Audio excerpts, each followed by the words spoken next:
Hello, it's Mandy here. Today I'm here to show you a card I made using the You Are Forever Beautiful floral stamp from Angie Blum.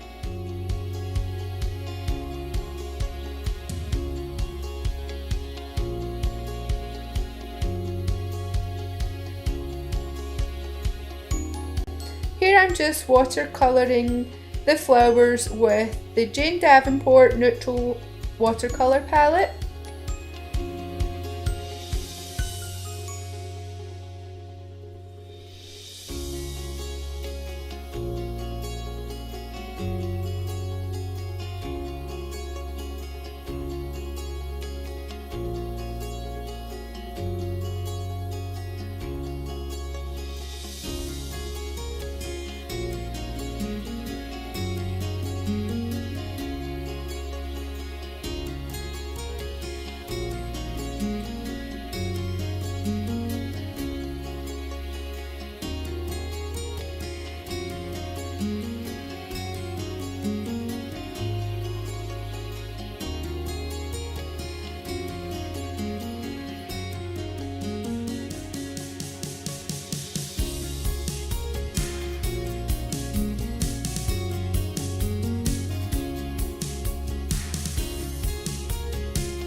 Once that was dry, I added it to a craft card base, and then I took two Sharpies in the colour of orange and yellow and coloured some gemstones to coordinate with my card.